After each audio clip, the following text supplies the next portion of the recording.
Namaste, Vamsee Garu. I think good to see you back here virtually again on this sort of discussion. So I think today, like the last article that you wrote, right, on this first post, Indians in US colleges are in a crisis. One reason is that they have stopped learning. I think that whole article, as I told you, as I shared on X and Twitter as well, right? The article was full of so many bangers. So I thought that's an article that needed much more like a back and forth sort of a discussion. There's a lot that needs elaboration there. So maybe we can start with some of that, particularly this one line that you had in the concluding portions of that article, where you said Hinduphobia is a term that should be re-understood not as bigotry or aversion against Hindus, but simply as the Hindu state of perpetual fear of being Hindu. I thought that was like a very powerful line. So maybe we can start this discussion first with that. Like, what was going on in your mind when you really like wanted to flip that around, right? Like typically we associate Hindu phobia with the other, which means how others look at us, where how others portray us, so on. But here you are saying that it is perhaps Hindu's state of fear of being seen as a Hindu, or be like Hindu's own identification as a Hindu. I think that that's a very it's a new, and it's also a very powerful descriptor. So maybe you can start explaining more on that. Yeah, thank you, Halley Garu, and thank you, Raghu Garu, for hosting and to be on this platform. It is very appropriate, I think, for us to have this conversation again as parents, as educators, as people who are concerned about, the need for humanities learning, and not only engineering and getting a job, but you yourself have written so much on Twitter about the need for humanities, particularly Indian humanities. So I'm looking forward to the conversation. And the context for this article that we are talking about was the terrible tragedy that unfolded in Pahalgam, Kashmir in April. And I think I wrote this about 3 or 4 weeks after that. So I was very intrigued by the way Hindu students, Indian students, and others were responding to this tragedy in college campuses. On the one hand, there were students like in UC Berkeley, right here in the Bay Area, and I think in Harvard and a few other campuses where some of the Indian students studying there, held candlelight vigils and not protest. They never do protest, but at least they showed up. So Right. they stood outside and with candles or lights, and told their classmates or passers-by, "Look, this is what happened. 26 people, innocent tourists, were assaulted, religiously profiled, and murdered in cold blood in Kashmir." So at least that much they did. But the overall reaction, I realized, and then I realized what the reaction or lack of reaction to this Pahalgam massacre in the Indian community overall,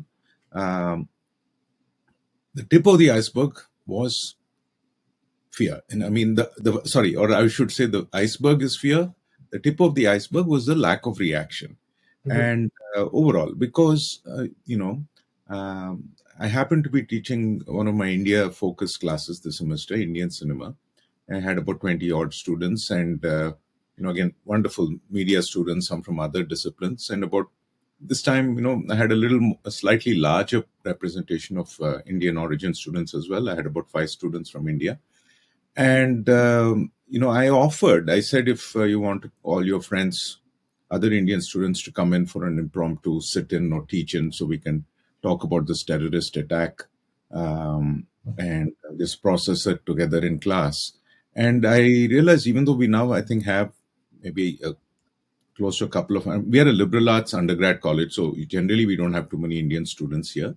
But this last few years, we've started as CS major, so we are starting to get some students from India. And some of them are, curious enough to come and take my media classes, which is wonderful. But then I realized overall, the response of students to events like this in India is to, in the US, is to, kind of not really speak about it. And I found that very curious, because most other students in classrooms have noticed, when the professor offers a spotlight Mhm. uh, to issues that concern them, are very eager to take it. For example, last semester after the election result, as is now customary, I said today we're going to pause. If people want to share their concerns and get some community and solidarity about their Mhm. fears that the election result went in a certain way. Right. It's been, I'm happy to give you time and just offer a supporting perspective. And a lot of people, for example, Latina students speak a lot about how they're worried about immigration Mhm. policies and things like that. And of course, every time there's a war, I mean, right now we're on holiday, but I think, if classes were on, I'm sure students from the Middle East would be ready to talk about Gaza and Palestine and Israel. Right. So it's very customary for students to speak up about issues that their community or their families are facing, or if not, even something that is considered an important issue. Mhm. Indian students typically will not speak about it, even in Right. a liberal arts classroom, let alone show up and with candlelights. So I was really wondering why we are afraid to speak about being victims, even when we are very clearly victims, as was the Right. case in Yeah, the. I think this particular incident was particularly, it was very difficult to digest for many, right? Because as you said, I think the profiling part was like so in your face in this that, I mean, while maybe in the past, in other cases, maybe you could have said it's just an act of terror, it is a geopolitical conflict or whatever, right? But in this case, the religion, it's like in your face. But even then, I think there's a lot of denialism, there is a lot of escapism. It took time for people to come out and say, like, yes, Hindus have been targeted for being Hindus, kind of a thing.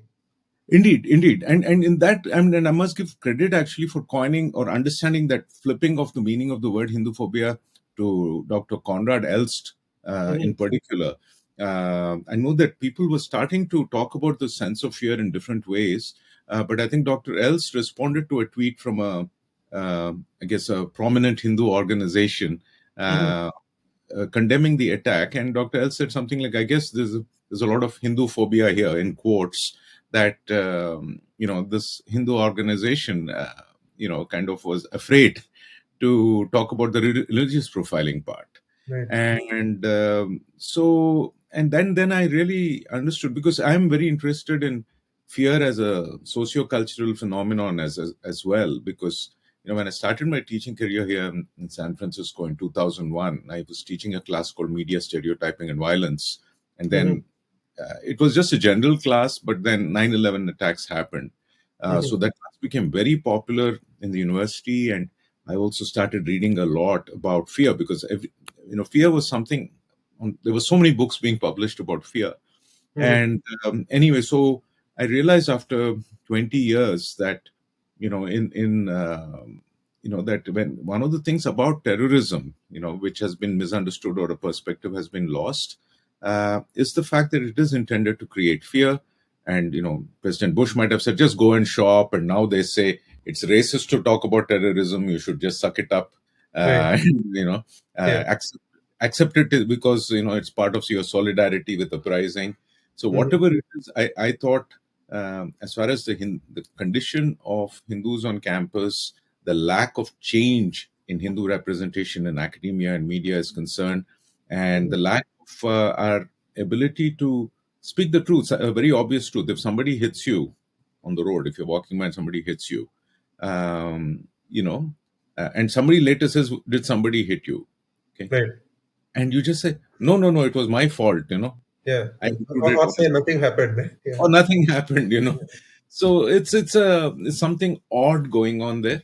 And I hope that, with conversations like this, we can get to the bottom of why this fear exists, how can we tackle it. And you mentioned the word learning from the article, and I think that's something we care about, Hmm. because every one of us, whether we are teachers or writers or social media influencers or cultural creators, or most importantly, if we are parents, Right. uh, we are involved in the process of learning, because nobody Hmm. teaches children better than parents. That's been the case for hundreds of generations all around the Right. world. Right. It's only in the last two, three, well, I would say four generations, Hmm. that parents have outsourced Right. Their most important responsibility to the state or to corporates or to these evil psychopathic foundations with Right. or pharma companies, whatever. So I'm hoping that every parent starts to feel like, hey, we need to be teachers to our children, and more importantly, we need to be learners, right? Right. And unfortunately, I've not learned how to do cubing. Uh, Yeah. I'm a slow learner, but Yeah. all the same, I think the conversations we can have at home, and parents and children learning from each other, is the greatest joy of existence. Right. Yeah. I think that point on parenting is something that, like, you have written a lot about, and even in some of our past conversations, we've spoken about these intergenerational continuities and all that, right? So I think, like, in this article also, like, apart from the Pahalgam incident and that tragedy and the aftermath, the other piece that you also discussed was this incident where I think it was Megha, right? Like a Indian American or a Telugu Indian American student who in the graduation ceremony, she like took into some of these political hotbed sort of topics, and then that led to a lot of controversy, right? And then I think in the article you mentioned that for a lot of immigrant Indian parents, and like I told you, the urban Hindu parent also is pretty much in that mold. I think for a lot of them, they largely look at career success and getting into a good university, these as the markers of success, and this sort of political stance and speeches, some may not take it that seriously, and for some others, like you said, it may also be good in the sense that it is an approved thing, because these groups are seen as persecuted groups. Like when you defend Palestinians, and when you say that they are victims of so and so ideology, or when you stand by some other approved minority groups and stand for them, I think parents are still okay with it. So you also spoke about that tendency of parents, right, where like they don't seem to bother too much about their children on these aspects, so long as they are doing good on the mainstream track, which is get into a university, get a good job, that sort of a thing. So maybe you can also throw some light on that as to why that happens. Like, why is it that like parents don't really focus on this part? They're more focused on the material progression and that sort of a thing. Indeed, I think to use the Sanskrit or Indic terms, it's almost like artha alone is Hmm. if you look at the whole package, artha, kama, dharma, moksha. Hmm. I think the concept of moksha is now completely gone. So in Right. over 2-3 generations of secularization, Hmm. uh, for a lot of Hindu parents or Indian origin parents, there is no belief, as they say, or faith in this idea. So in a sense, this term which we sometimes gently mock so as to raise their spirit of questioning on Twitter, which is the YOLO. So Right. YOLO is the basic temporal uh, horizon within which most parents are functioning. So I think there's no concept of moksha. There is not much of a concept of dharma either. I mean, they kind of understand dharma in this very basic sense of be good, Right. whatever that means. And because I've heard a lot of my friends say that their idea of, religion, as they call it. Hmm.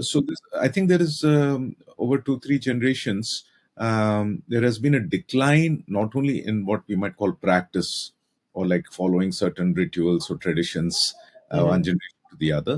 And second, there has also been an inability of parents to keep up with conversations or questions from their children. Hmm. So to some extent, they go to Bal Vihar, or they go to temple once in a while, or they try to um, give some kind of a rationalization to children about what rituals mean or what the gods mean and things. But it's extremely limited, and maybe we can come back to it later in the conversation when we talk more Right. about the Goji part. Hmm. But I think the broader picture right now is, what do parents think of as their duty towards children? Hmm. And now the artha part was there. Even when I was a kid, I remember I was trying to remember what is the oldest point of fear my parents put in me when I was a kid. Like, Hmm. if you don't go to school, X will happen. Right. Uh, so I remember, my mother saying, and this was like early 1970s, Hmm. that, like, if you don't go to school and నీకు ఉద్యోగం ఉంటుందా, ఉద్యోగం ఉండదు, Mm-hmm. And you won't have a job because and you may not you may think you have a house now, but when you grow up you won't have a house or you won't have anything, because those days China and Maoism was a big fear for middle Right. class parents. Yeah. Yeah. So in the 70s they would say, like, what if the Chinese take over India and say that everybody is equal, so you can't, you that's it, unless you have a degree and a job, you won't even have a place to live, and things like that used to terrify me. Right. So but at the same, and then of course there was also, but for my parents' generation, I would call them, I guess, the last colonial generation, in the sense they were born when India was still a British colony, Mm-hmm. and I think we were more of a Rajiv Gandhi generation, growing Right. up in the 80s, and then now we have two generations after economic liberalization. Right. So you could say the millennials and Gen Z, as they say. So if you Mm-hmm. look at all these generations together, so you're looking at uh, each generation sort of making artha more and more important, Right. and lacking the cultural competence, or sometimes even the passion to continue, to do all the other traditions that they did before. So Mm-hmm. what happens is, I think, when many of these children, who as children might enjoy going to temples, might accept their parents' argument that studies and getting into college and career is the goal of life, but then it's also good to go to temple and pray to Ganesha, Saraswati, because praying to God will help you get good grades and a good job. So Right. that holds. But then I think by the time many kids go to college, in college they find two, three things. One is, of course, there is a sense of a vacuum by then, that you don't know who you are, because if the only purpose parents give the children is your job, Right. and a very vague idea of being a good person or being an American or Mm-hmm. Hindu American or something, you suddenly realize that you are spiritually, emotionally, culturally hollow. Right. I think, like they say, nature abhors a vacuum. I think Yeah. human beings abhor a cultural, spiritual, aesthetic vacuum. Mm-hmm. So that space is then filled by whoever is producing some kind of cultural resonance. So it could be Right. what we call woke culture. It could be, the hip, artistic, South Asianist thing. So Yep. there is no culture being produced uh, rooted in current idioms. Mm-hmm. Uh, and then, so in a sense, and of course, this is a part of the broader global trend now that, others have commented on it. In a sense, what is called progressivism or wokeism or social justice is taking the place of religion here. Right. Since so in the West, church going, Christianity, all of these have declined over two, three generations. Right. And it has virtually been replaced by an equal amount of dogmatism and seriousness, even apocalypticism, about social justice. Mm-hmm. And, but again, I, I am able to, and you're able to see some of these issues because we see the template playing out again and again. Correct. If you read George Orwell's 1984 and Yep. you see the template of a totalitarian society or a propaganda society, you can see Mm-hmm. all the steps are in. There's a trope about a Satan. There is a trope about, you know, uh, what what comes at the end. It could be heaven, or it could be social equality, whatever. So this is what is playing. But Hindu parents have not been trained either in their own ancestral traditions to say we're going to just hold on to this no matter what, Right. or alternately, this is something I've been hearing from some of my friends who are involved with parenting issues, that Mm-hmm. two extremes among Hindu parents of our generation. I should mention this. I didn't say it in the article, and this is Mm-hmm. what people are saying. One extreme is when parents are like anything goes. You know, Right. your job, they see their duty as just about taking their kids to school, tuition, getting them into college, paying for that. After that, you get a career, you're settled, Right. financially independent, and that's it, you're done. If you want to get married, maybe we'll perform your marriage. That's about it. Mm-hmm. Otherwise, chalo, Yeah. we'll enjoy retirement. Yeah. That's, I'm seeing a lot of people. That's one. And the kids may grow up, they may join, you know, some of these social justice movements, whatever so it's all going together. Right. Then the other extreme more concerning to me is for parents who are deeply invested in continuing the Mm-hmm. tradition, So, they go to temples, they believe in all the things. So they're also trying to find their path to moksha. They're not only about artha. Right. But then, you know, they don't know how to tell the stories and connect with their children, particularly from the Gen Z, particularly growing up in America. Right. Uh, so what they try to do is do this top-down, uh, what is that word? Compulsory. I Mm-hmm. remember doing rituals, the rituals, the pujas for my mom or my father a few years ago. The one thing the priest would always say is they would use the word compulsory. Mm-hmm. you know it's like a very Indian word from my childhood, when our teachers were much more British. Physical punishment was acceptable. Mm-hmm. But I know now today in India, there's a little less Yeah. Right. normalization of physical punishment, but Mm-hmm. the attitude is the same. So I think a lot of parents have this attitude that you should be very strict with your children. Right. So I mean, look at it this way: if you want your children to be traditional and continue to follow the traditions and things like that, and you're also pushing them to get into Ivy leagues and Right. uh, define themselves through this, you're basically dehumanizing them. So I think that is a keyword to think about. In one case, I mean, the dehumanization is what is going on because parents don't know how to just treat their children as living agential beings. Right. So, so that is one. That is, I think, also a problem when you're too strict without understanding this is an aesthetic and emotional process. You can't just say expect like that song in Tare Zameen Par. I played it in my class. Mm-hmm. Where yeah, the little kid Ishan is like, he's happy, he gets up, he paints, he's living in a magical world. The father and older brother like, eat your toast, eat your omelette, go to work, Right. compete, succeed, produce. It's like Yeah. uh, that kind of a picture.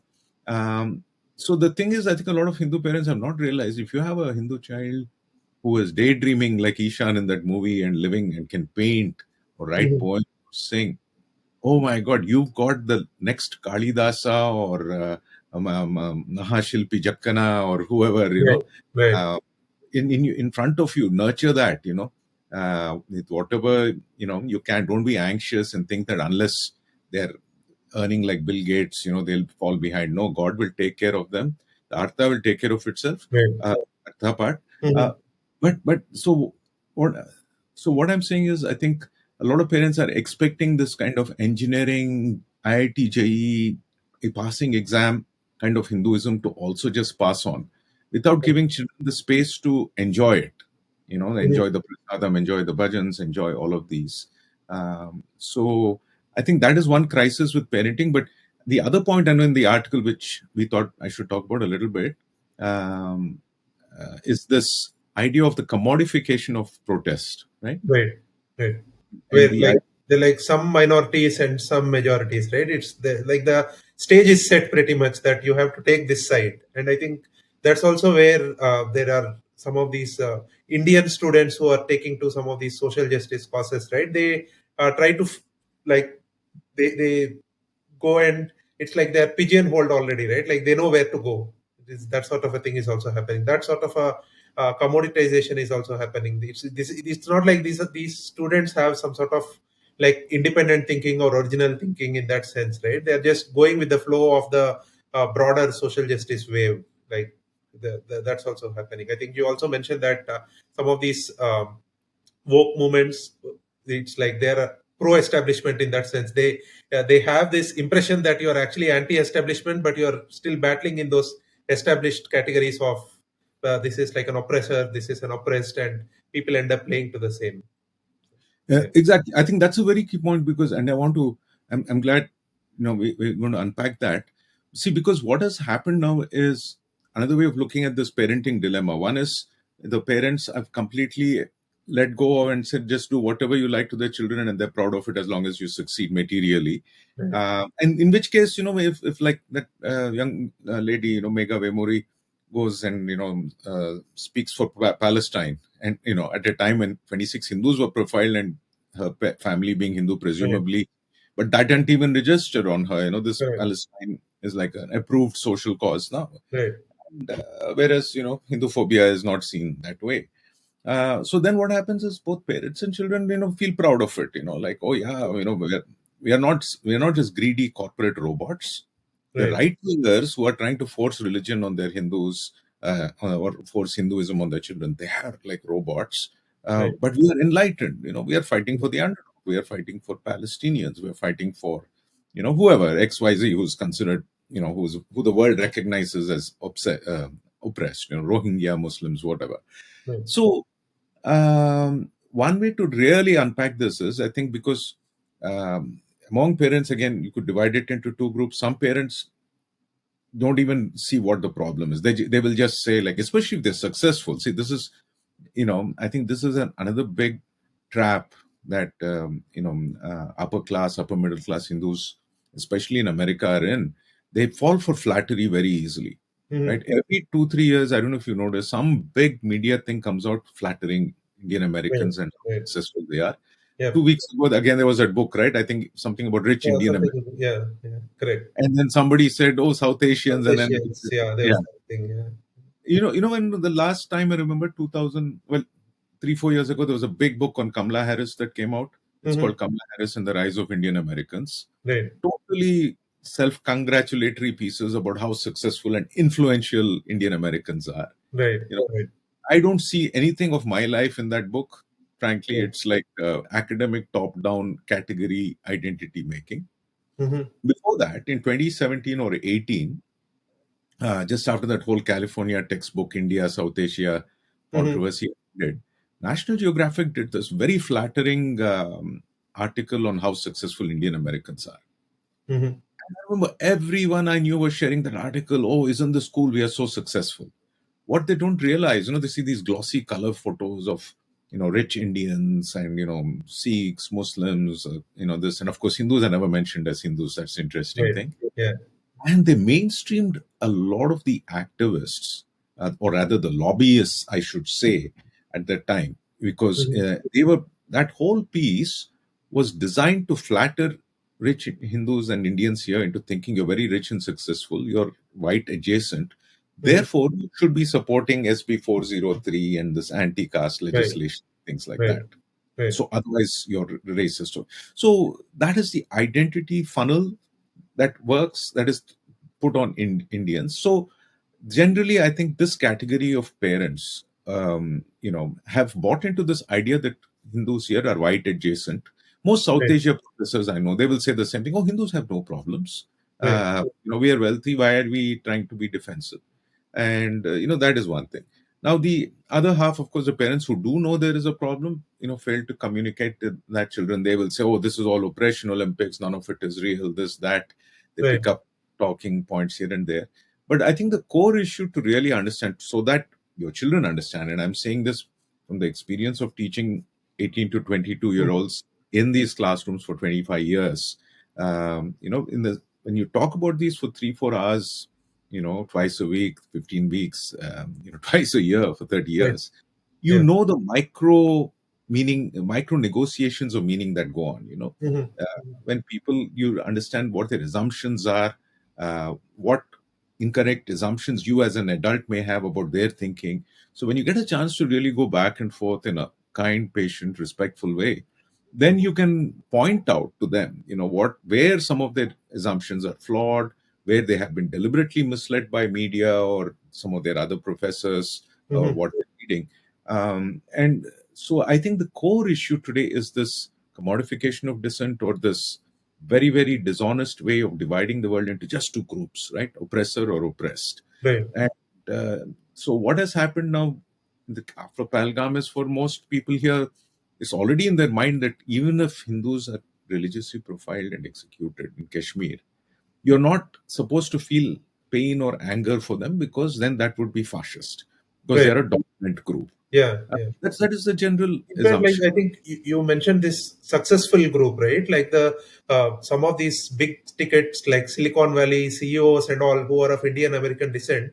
People were waiting for them to say something about Pahalgam, and you have them tweet about cricket matches and all that, right? I mean, you know whom I'm talking about, some of the Right, big right. guys, but they never put any post on Pahalgam, and that was quite shocking for many. That like the next day, the week, 10 days after, their feed was empty. Like there was no mention at all of any of this from some of these guys. And I think that was quite concerning for many, that these are like the celebrated poster childs of like Indian American success, and these guys don't feel anything for the Hindu cause, and they don't feel that pain, or even if they feel, they don't feel it worthwhile to express it to the world at large. Maybe like in private pockets, there perhaps like they might have expressed their concerns, but as a public show, as a public face, they don't want to say Hindus have been persecuted for being Hindus in this Pahalgam sort of thing, right? That image never came out, and I think that was quite shocking for many.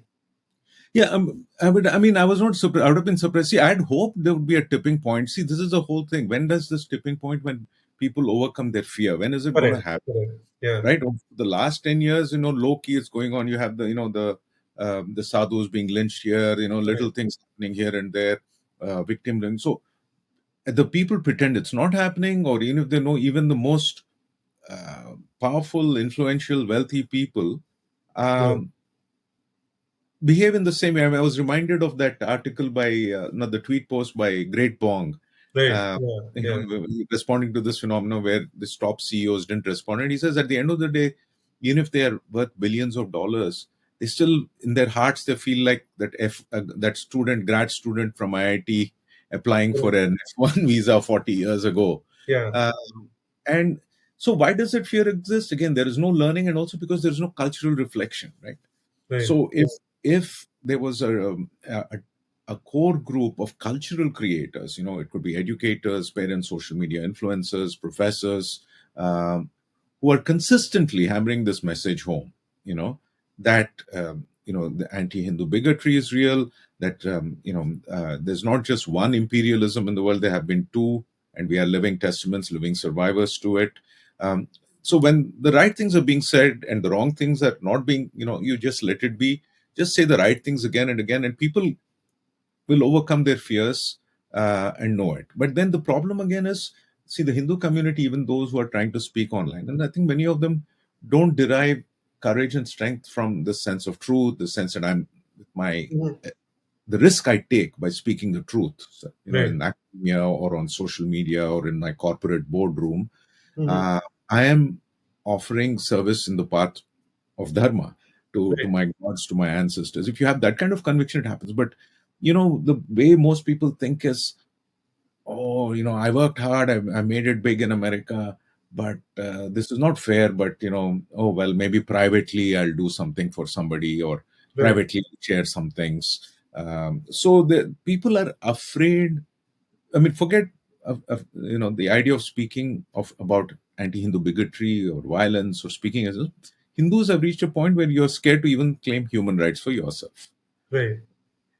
I think it's that awful. And the example I wanted to give about this commodification of dissent, I don't know. Yesterday, I suddenly felt nostalgic, and I realized there's one record I don't have in my collection, which is this late Pink Floyd album called Final Cut, Mhm. which is an exceptionally lugubrious and melancholic anti-war album. I think that Roger Waters, one of the lead Mhm. frontmen of the poet of Pink Floyd, um, and now a very major Palestinian activist. So in that, he kind of told his story, which he told in The Wall and many songs before, which is that basically he was a World War II kid. His dad died in World War II. So Mhm. he has told that story many, many times, and in his music, it's very moving. It's beautiful music. Now, what I found interesting, is the fact that here is somebody who has produced a great anti-war message in his music, in his life. Mhm. But then, Wade, over the years, he has decided that the single biggest group of people he is going to put that whole energy and capital, cultural and moral capital into is the Palestinians. Right. And more, and the way he does it is very, very aggressive. Like he's openly says, oh, the Israelis treat Palestinians the way the Nazis treated Jews. Mhm. And which is very offensive to people in Israel, naturally, right? And this is actually something that I've noticed a lot in the last 10, 20 years. There was this documentary about the Holocaust by Ken Burns, a famous documentary maker. The whole thing Mhm. is about how the Jews suffered, but the last 10 minutes they'll immediately say, but now the Palestinians are suffering the same way.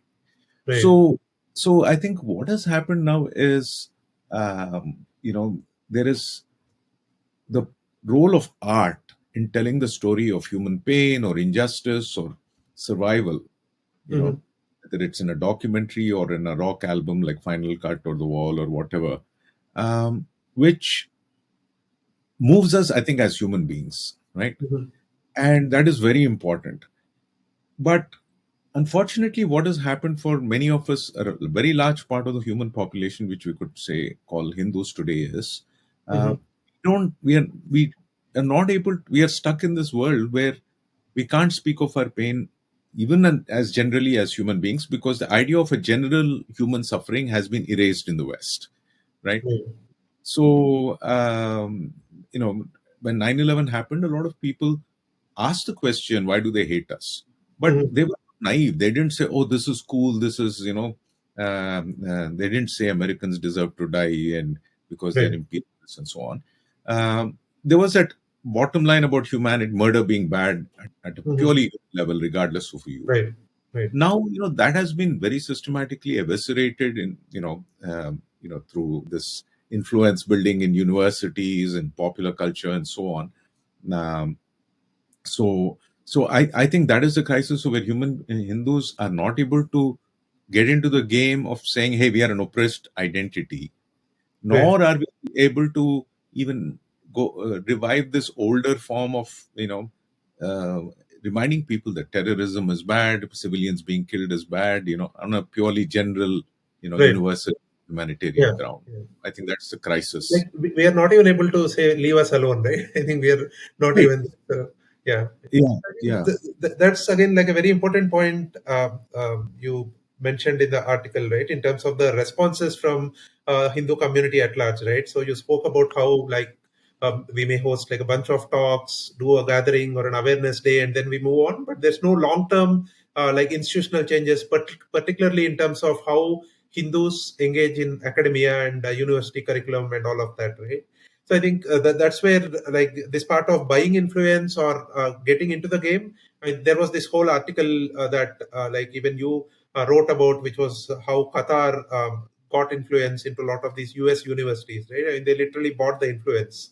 And there is also I think you also referred to this article by Nirupama Menon, the Mhm. ex-foreign service person, and I think in her article she also mentioned this, right? That India needs to go beyond yoga studios. That like in a US city, you may have a lot of yoga studios, you may have Indian restaurants, but is that it? And like that doesn't change anything for the power scene for India. And I think that's where like even you mentioned that a lot of this narrative setting and a lot of this whole ideological sort of brainwashing, all of that is happening today in universities. And Hindus really don't have any game in a lot of these universities, right? And I think that's pretty much true in India as well. And like one of the things you also mentioned in parallel in the article is also this thing of STEM versus humanities, right? Like I think maybe it applies more in the immigrant context also because a lot of these well-to-do Indian American folks are really STEM, right? I mean, first it was all like the doctors in the 70s and 80s. That was one wave of immigration, and then a lot of engineers, right? So I think the brain of most of the immigrants really is more oriented towards STEM, and people really may not be like a lot of people don't understand how humanities play a role in setting these narratives. Why people, like, I think you also mentioned how like this Balavihar going kid suddenly changes dramatically once they go to the college, right? Because so much happens there in the university setting, and there's a lot of things that people discover afresh in the university setup. Like you take an elective, let's say, right? I may be a very good Hindu, but I do one or two electives in a South Asia studies department, and my whole worldview may change. Because in that sort of a setup, I don't think there is any storytelling or any narrative building that is happening from a Hindu standpoint.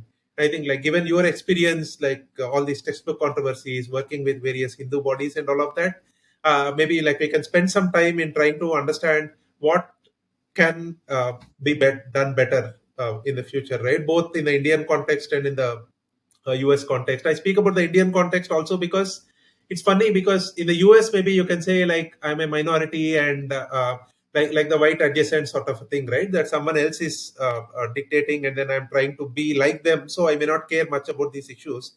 But in India, Hindus are the majority. But then even here, we don't have any Hindu humanities, Dharmic humanities sort of a discourse, right? We are still replicating the same largely left liberal sort of propaganda, or that sort of a lens in our humanities discourse as well. So somewhere I think like Hindus broadly are missing out this whole humanities game, in the sense, how does that help you see the world, how those ideas have consequences and all of that. So maybe you can speak some at some length in terms of what you meant there, in terms of these long term institutional changes or things that Hindus need to engage with. Absolutely. I think, see, now that I start to, uh, I mean, I'm looking at time in a different way, because now that I think I'm in my 50s, Mhm. uh, you have more time and memories to understand the world, and, what can be done, how much time you need to do things and all that. Mhm. And I think the biggest trend, see, I've been teaching for about 25, 30 years, writing about media. And about half of it now, I would say from about 15 to 20 years, is of that has been writing about issues, Right. Hinduism, Hinduphobia, terrorism, misrepresentation in the media, all these things. And, initially I was very much rooted inside academia itself, or in the literary world. I did not want to engage with the community or the political side of it.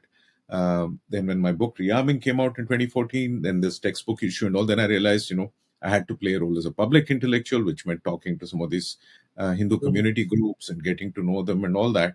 And then, but very quickly, it reached a point where I realized it's very difficult for professional academics, professional writers, media people, educators, and these groups to work together. Right. Even sometimes, there are shared concerns. It's very hard because of just the nature of the way institutions operate, the nature of our Hindu community, the way we've been colonized into thinking about the world through not just humanities, but almost anti-humanities. Right. Right. And so, given all these things, what I've noticed is, there are certain quirks or patterns in the way, Hindu community groups, which tend to monopolize, sometimes even shove out Mhm. independent actors, over here. I mean, the most mean way I would say to put it is they're running a protection racket, and a Mhm. very flimsy one, Mhm. uh, from top to bottom, and so what happens is, every time there is some concern facing Hindus, they will move in, they will talk about it, they will make people feel like, hey, we are here for you, and then nothing changes.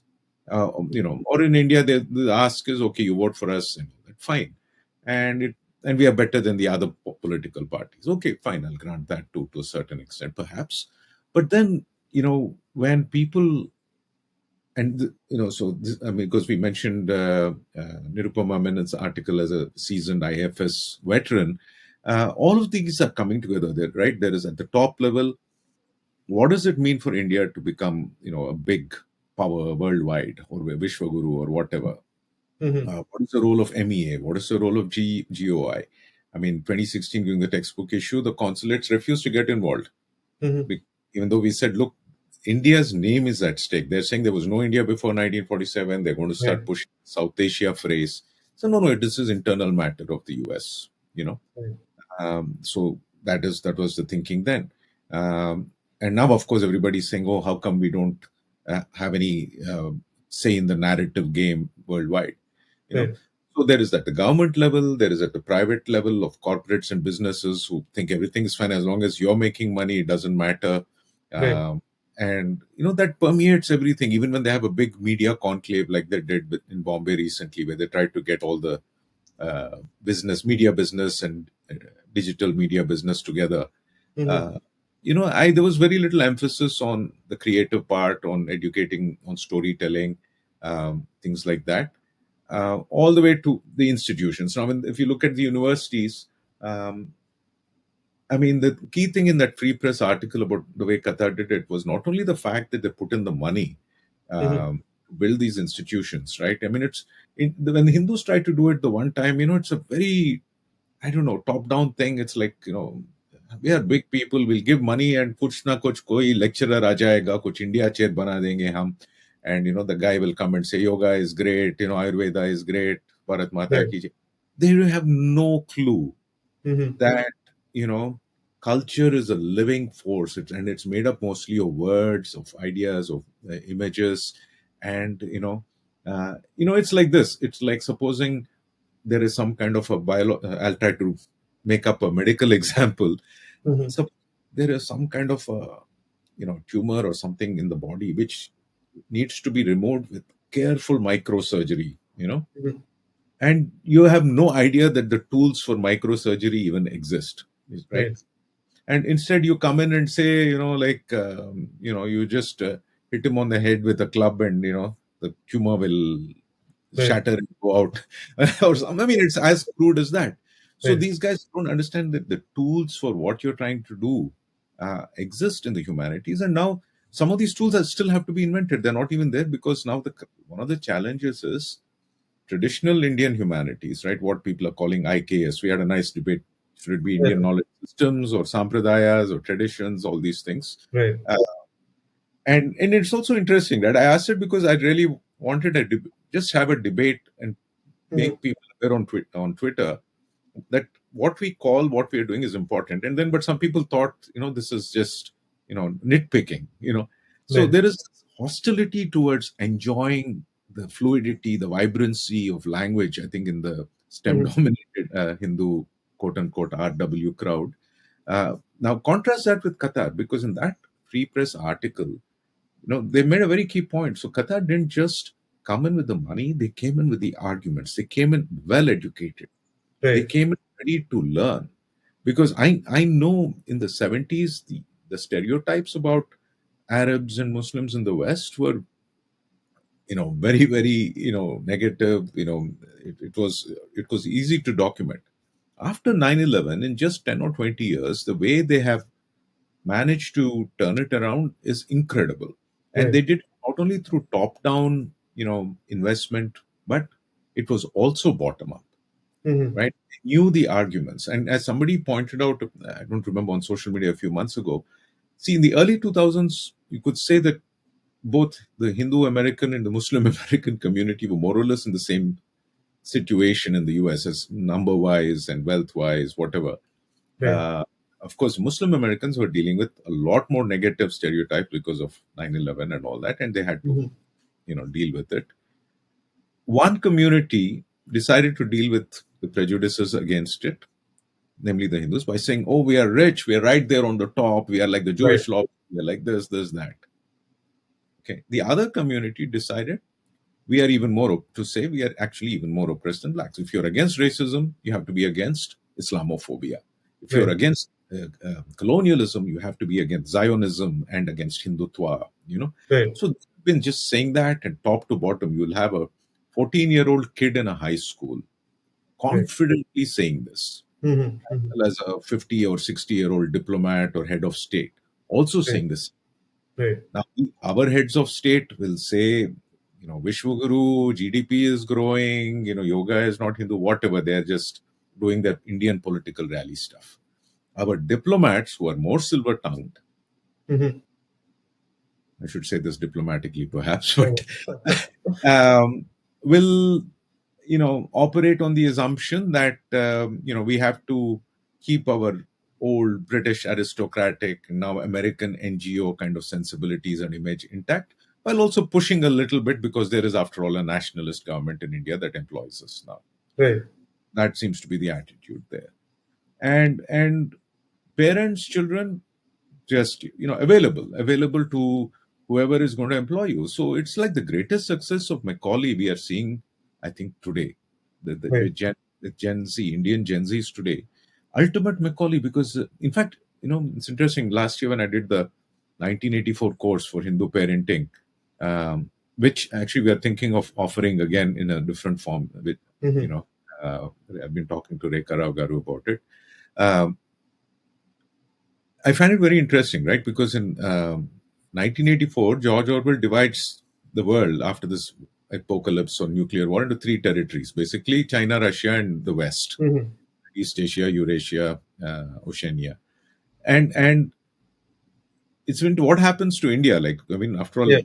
the second, still a large part of the world. And he accounts for India in a very interesting way. So India, Africa, Latin America are just pure colonies. Okay. Right. And with India, it's very interesting because they have already been set up to just be a source of raw materials and labor, very, Mhm. very pliant labor. Right. And even then, in that vision, he says, uh, whether it's Big Brother or the party or whoever, in the colonies, they're quite happy employing locals, natives. They're not racist. So Orwell was smart. He realized that the world was going to become post racist in that sense. Right. Right. So he realized that they will, happily put, people of color in high positions, as CEOs, as professors, etc. And since we're talking about this, interestingly, yesterday, Slumdog Millionaire has been in the news I know. I again. saw that. Yeah. They just came back in the news cycle again all of a sudden. Yeah. And because, this guy's made some good movies, Danny Boy, like this zombie movie sequel has just come out, Right. right? 20 days, 28 days, that whole thing. Mm-hmm. So apparently, he was giving an interview to the Guardian about his zombie sequel, which is much awaited. Mm-hmm. And in that, Slumdog Millionaire comes out, and and the Guardian person asked him, "Do you think it was colonial for you as a Britisher to go to India and make this movie about India and Right. stereotypes?" And he says, "No, I don't think. I mean, he says everything is colonial that way, but yeah, there is a big question about cultural appropriation. So maybe next time I will support an Indian filmmaker to do it." So Right. it's the same thing, right? Whether it Yeah. is Dev Patel or Meera Nair, whose son might be mayor of New York, I'm told. Uh, Yeah. so we have the Indian consulate hosting him there. So Yeah. this is the whole mess we have in where, I think Indians having lacked exposure to humanities, social sciences, have not detected how used we are, how exploited we are, how lied about we are, Right. and it's affecting not just us and our kids. Because you see, if all you give your kids is material benefits, what's going to happen when they grow up and they have a health crisis or a relationship crisis or even a crisis at work? Right. I mean, I've seen things like this happen among, even in my generation, kids were told by their secular parents, "Oh, you're the smartest kid. You're going to get into IIT, this and that." Then they go to IIT, realize you're one among 5,000 jantas or whatever. Correct. Of course. Yeah. You're not the only smart. You were the smartest kid in your little school. Yeah. And then they forget over it. Whereas I think 2 generations ago, what happened, like in the case of my parents, even if somebody had a very unique life and career, like my mother being in the movies and all that, somewhere deep down this idea was there. But look, by the time you're 30 or something, you should settle down. You marry a nice boy, in your own community who's traditional, will take care of you. Right. And whatever my mother and father, who I miss enormously, whatever quarrels they had and all that, I mean, they loved each other. And I mean, I live now with memories of them and joyously sharing memories of my parents to the next generation. So Right. this simple thing, that the purpose of education, the purpose of humanities might be something very mundane, like that it's not just about progress, it's not just about going to tech utopia or going to Mars or going to socialist paradise, communist paradise, which is never going to happen, whether through Marx or Mao or Stalin. But Right. it could be very mundane, like doing what mom and dad did or grandpa and grandma did, you know, which is getting married, maybe having children or adopting, whatever, and just going through life, doing what you can to preserve a bit of nature, preserve a bit of your cultural memory. Uh, just enjoying avakai gongura if you're Telugu, or even if you're Right. not Telugu, Yeah. just little beautiful charms. So I think, to go back, to wrap up on this point, sorry, I mean, all these mundane examples coming up on humanities. I think the problem with what's been happening in universities is that um, uh, people have, the last 20 years, people are aware there's a problem, they talk about it on social media, but they're not building continuity. Yeah. Yeah. And I spoke to one of my friends, who's involved with Hindu organization building and all that, and they said, "See, no, we are trying to give continuity, because what happens is once in a while there'll be a brave student or a smart student who's passionate, wants to do something. Once they graduate, it collapses." I Right. said, "Do you realize the same thing is happening to the professors? Correct. Once I retire, I mean, I don't see 10 new younger, media studies or history professors coming in and getting tenure and writing books on Hinduphobia or all these Hindu Right. humanities. issues. yeah, You know, so the community has not really understood that. See, in a university, you're not in the game unless you're in the main game of the university, which is knowledge. correct. At one, imagine, see, all these student protests for Palestine, a lot of them, they're always demanding tenure track positions in Palestine studies. Yeah, yeah. What does it mean? You get a professor, you hire a professor to teach an issue. That professor is going to be there for 30 years. Hmm. 30 years means about 60 semesters. 60 semesters of, if it's a big state school, 100, 200 students a semester, or at least 30, 40. So you're looking at tens of thousands of children Right. getting exposed to literature, arguments, counter arguments, getting incentivized through grades, Hmm. recommendation letters, jobs. That is the way you build a network. Our community thinks building a network means, अरे यार, like, follow कर दो social media में एक दो Right. talks बना दो. So Yes. that's what they've been doing. That's what they're doing Yeah. for the Yeah. last 20 years. I can see it. You get together, you'll have to some very low key, non controversial event like Diwali or Holi, Hmm. and uh, then, because the fear now, because I think the organizations are not operating on a position of conviction and truth. Right. They are operating in a voluntary way. So for them, everything is about, oh, what is going to get me popular on the weekend when I appeal to Hindu communities for whatever small donation, 100, $200. I have to get donations, which means I have to flatter their egos, which I have to tell them that, Hindus are great, we are successful and all that. So it's a very, very reactive, ephemeral, self-defeating way of doing things. So I think ultimately it has to be done institutionally, which means you have to make use of whoever is still in academia, whoever is still in media and the arts, and not assume that and this is where the STEM thinking comes in, that everybody can produce the same product here. Right. Narrative is a work of art. It's not just it's not like I mean, there is a bit of engineering, there is a bit of method and things and all that, but you Right. can't, there is only one Halley Kalyan on the internet. Yeah, of course. I There mean, is yeah, no, a lot of this is, yeah, I mean, it's there's that science versus art thing, as you said, yeah, right? yeah. Yeah. I mean, there may be 100 professors who are teaching media studies, there may be 100 engineers doing STEM, Right. but then the way you would do your writing and communicating, Correct. I would Correct. do mine, is fairly unique. Yeah. And Yeah. I think that is that one thing which Hindu parents are failing to tell their children, that you're special, Yeah. you Correct. We are like and putting them back in the assembly line and treating the assembly line as exactly. a success. Yeah. Yeah. Yeah, yeah. That's true. And we are, in a way, Hindu parents actually are backward, in the sense we are doing 1950s or 1940s strict American Correct. Christian kind of Yeah. upbringing. Yeah. Right. Whereas post 90s, let's face it, yeah, American parents and American schools are all about making children feel special. In fact, it's gone so extreme now, people are getting worried about it. Yeah. Yeah. Right. So, Right. And I think anyway, like the other turn also, like that's also something that you posted about in the during these controversies as well, right? Like at one point it used to be like it is only these humanities sort of guys who will be radicalized. They are the ones who are getting into all this kind of thing, right? But now with all these incidents, if you see, it's also the STEM. It's like the people studying in the medical courses or engineering courses. They're all getting into all this. So now I think there's also that slow realization that is coming, that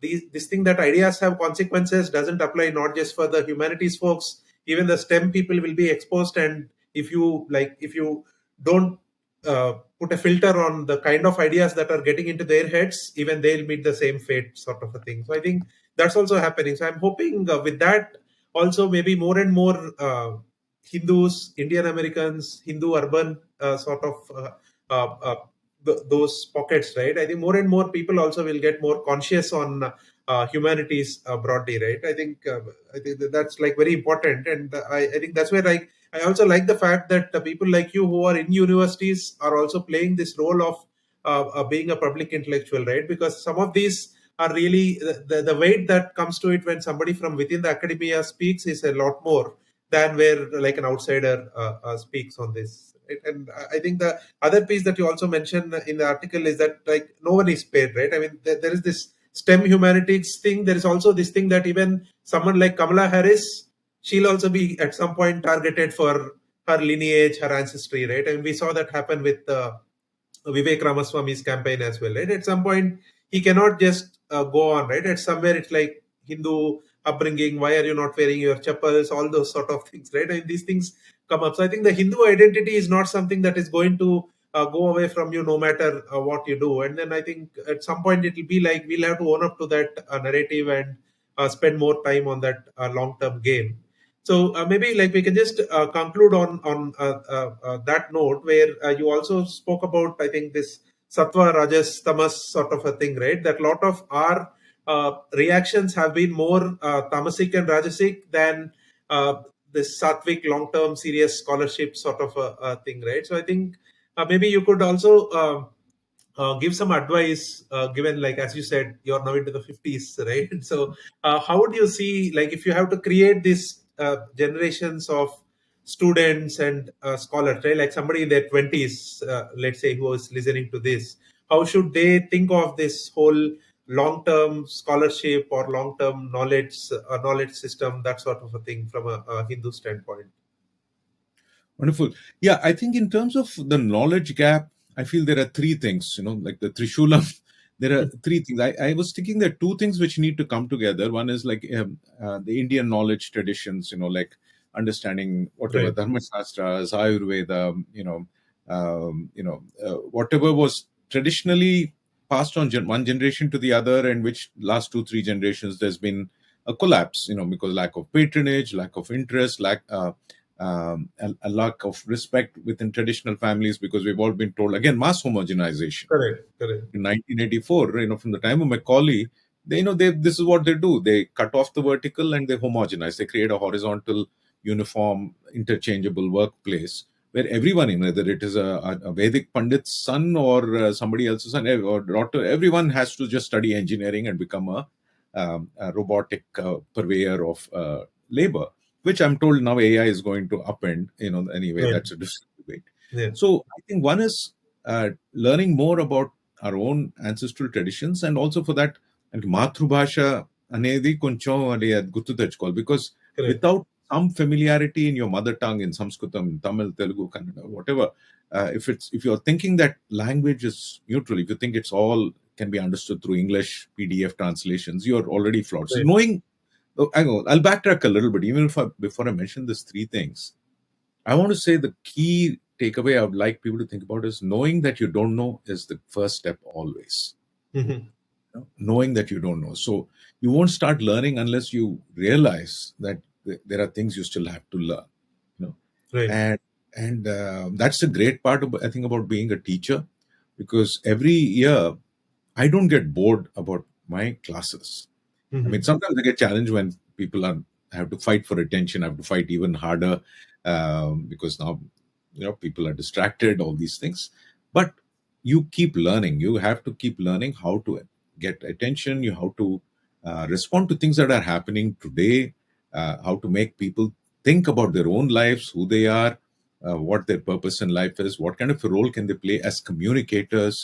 So this attitude that in every conversation I may learn something new, that is important, as opposed to thinking I have already memorized all the facts, I've got my degree, I can put all the code together, or I can put the machine parts together, it'll happen.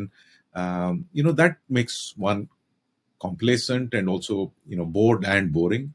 So knowing you don't know is first step. What are the three things I think we need to work on?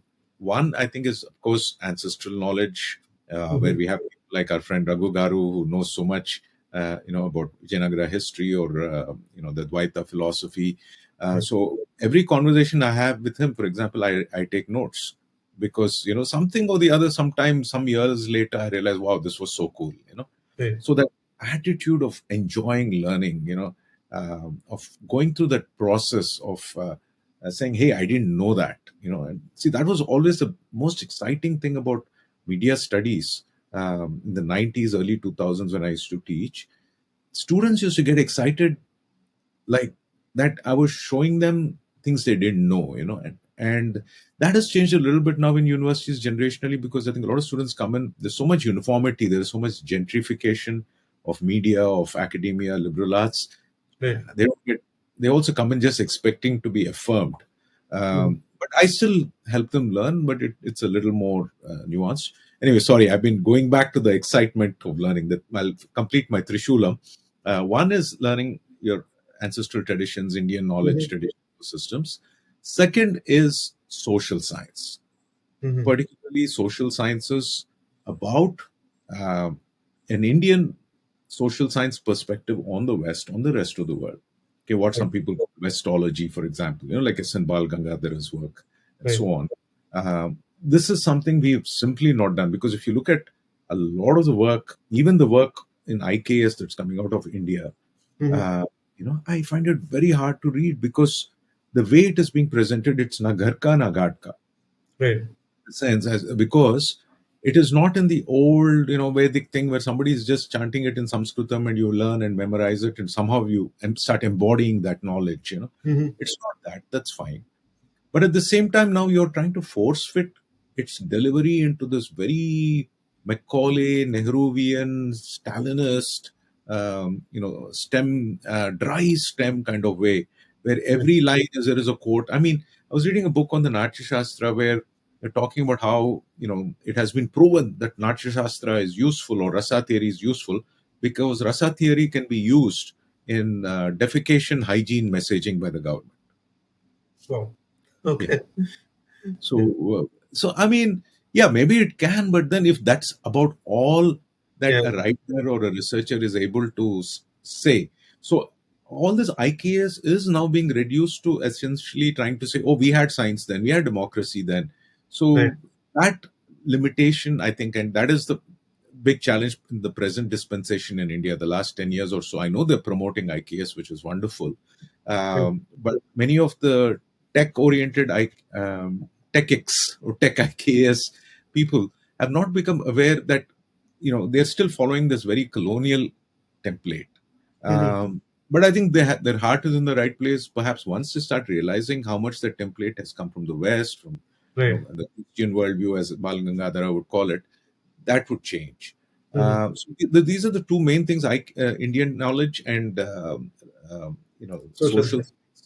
And the third thing is, given my disciplinary interest, I think there has to be more attention on the medium itself, whether it is language, matrubhasha, or the Mhm. language of social media. Media studies, media literacy is important because I think one of the biggest challenges people have today is a lot of people assume that media is transparent, Right. that you can convey the same taste or flavor of Indian knowledge in English. I mean, you could, but you'd really need practice. I mean, Sri Aurobindo did it. There are Yeah. masters of form, Yeah.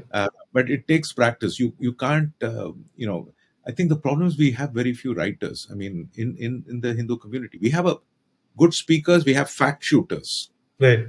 Right. We have fact shooters, we have PDF shooters, we have PowerPoint, spreadsheet, Correct. Correct. data. We're good at data and logic and facts, and that's fine. But we also need to understand, learn that we are not, there's some things we are not good at. So by Yeah. understanding the medium, the flow of a conversation, the fact that a lot of times when you speak, you may not really have a point. There was a 90s song called The Hook by Blues Traveler. Mhm. This guy just keeps talking, bakwasing. And Right. every few then he says the hook brings you back. See, I've been saying all this not. So this kind aphoretic Right. thinking. So people enjoying the flavor and language of communication. So I think a love of learning, and then these are the three points that should be done. And in terms of one practical thing, just to conclude with, and this is I'll end by quoting my father's example because my father retired at 60, and Mhm. but at Shashti Purti, that was the only time I saw him in a classroom. I used to Mhm. go to his office in Osmania University. I used to see the lab with all the frogs and crabs and the Right. museum with stuffed animals and all that. But the only time I actually saw him in a classroom was on his retirement day. I've never Mhm. seen him teach, but then they were like about 100, of his former students. I mean, he passed out. If you go to OU zoology department and Mhm. you look at the names of the PhDs there, so many of them were my dad's students, Okay. and they loved him, they respected him. And my father always used to scold me. He said, Mhm. look, you're very happy, you're in San Francisco, you've gone to Jaipur Lit Fest, you're writing books. When are you going to start producing PhDs? Right. And I used to say, well, that maybe that's not meant for me because see, we are an undergrad institution. Yeah. But I'm happy. Look, what I really would like to do is write and write books. But he says, no, the satisfaction you get when you teach and you produce the next generation of scholars. To answer your question about what Right. advice give, somebody in their 50s, give somebody in their 20s. Again, so there is no institution where I could,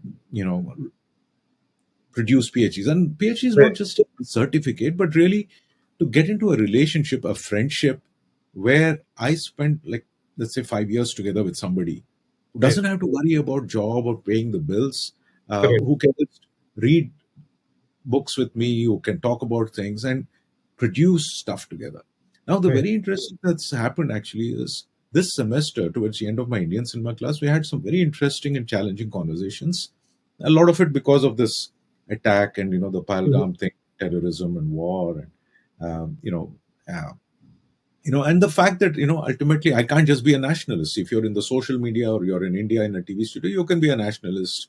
The more Correct. you but at the end of the day, I mean, I have a responsibility for the truth, my community to a certain extent, but also, making sure that I'm not mean or unfair Yeah. to, say, a Pakistani student who's in my class. I didn't have Right. any of this. I've had in the past, and I have to be fair to all my students, right? Right.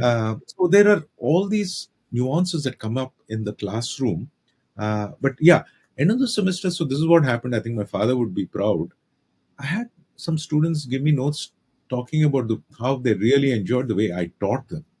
They Hmm. said it's not so much the facts we learned from you, like the theories, but what came across was how much you loved your mom, Right. and that is what our generation needs to learn. And Hmm. I thought that was interesting, and it was tough, because it was the first time I taught Indian cinema after my mother passed away. So I was sharing some clips from her movies and things like that. Right. Of course, I also tried to make them read Venkat Rao Garu's article on critical humanities in India. Mhm. And, Right. just point out, like, look, this is where this is the Western literature on India and Indian cinema. First, Mhm. there was a development school, then there was, the cultural imperialism school. Now there is a representation, cultural studies school. But, what is the Indian way of talking about Indian cinema? Forget the Indian way of talking about Western cinema.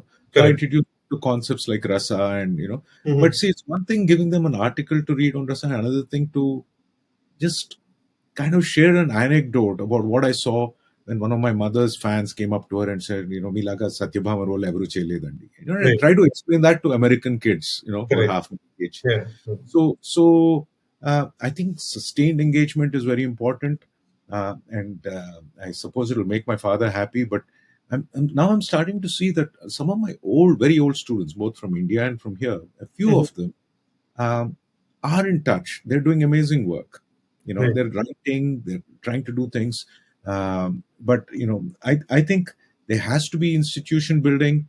Um, and everything has to be done. It has to be.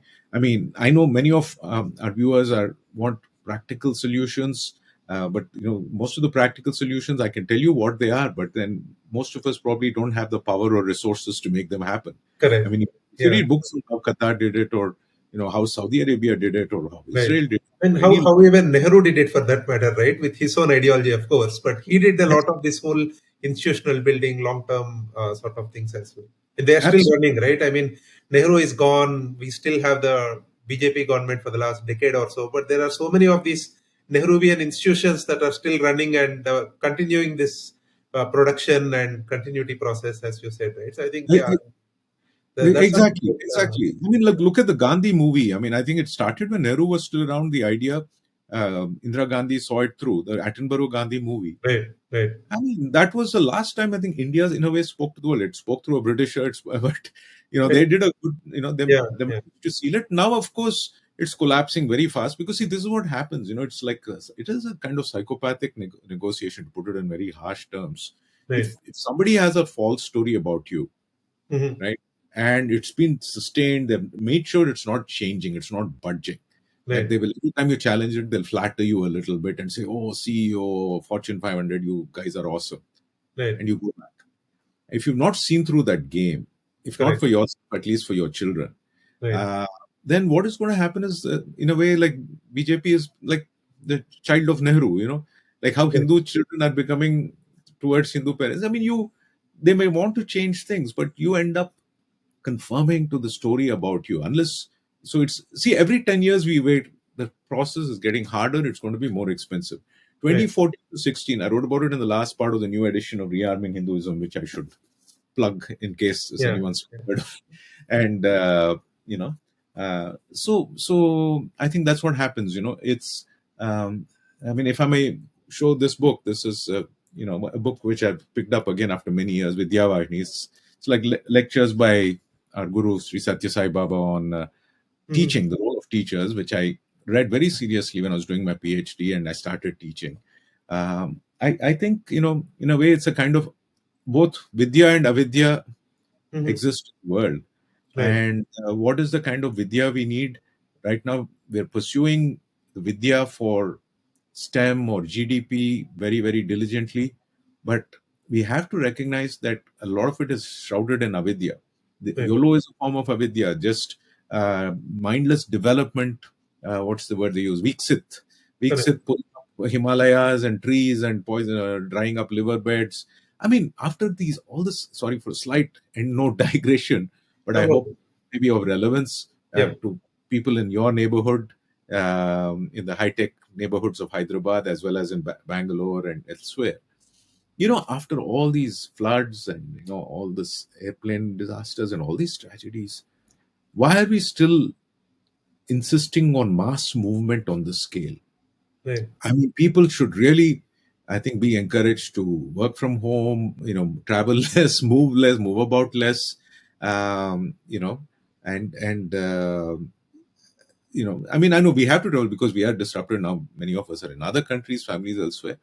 But I think going and here and there as a social good, as a craving, these are all dangerous things.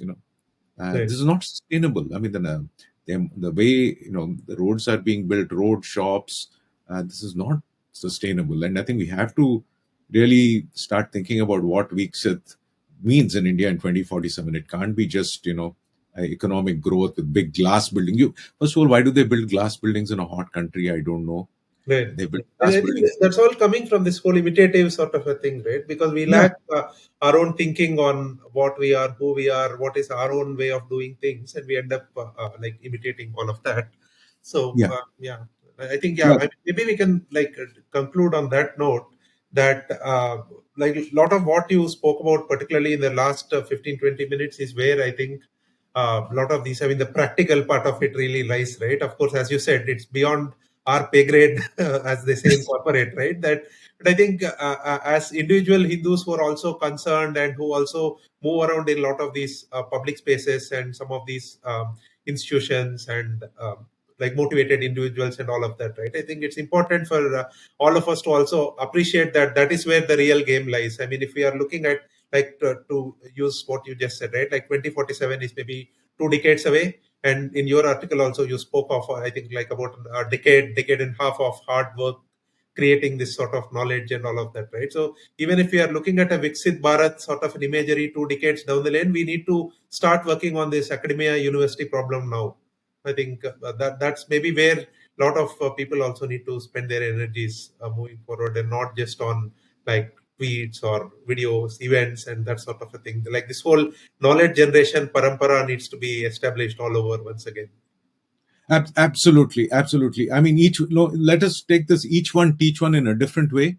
Right. Yeah, I mean, help other people study also, but also be a critical educator, be a creative communicator. Every one of us has to be Pied Piper like Krishna. I mean, why Pied Piper? Yeah. Let's be Yeah. Krishna. Because as I wrote in that article, either we're going to be Pied Piper or we're going to be the mice who are forcibly drowned. Correct. That's what Correct. it is looking like now. Because Yeah. this Qatar or the State Department or these foundations, people have put billions into entrancing us into Right. becoming less consumers and just coolies, Right. cyber coolies or whatever it is, and everything. I mean, see, a lot of things we've been told were sacrosanct, like democracy, etc. Are collapsing Right. because the crisis of legitimacy, crisis of functionality. So the core mantra here is talk to your kids, talk to anyone younger than you, and try to give them memories of people who came before. And the real anti-colonial battle, I think, is for memory and the past.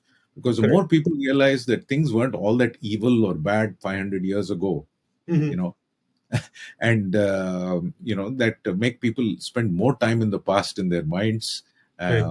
and point out all the things you could have taken for granted: clean air, clean water, the company of grandchildren and grandparents, the assurance that God was speaking to you, or Right. your deities were with you.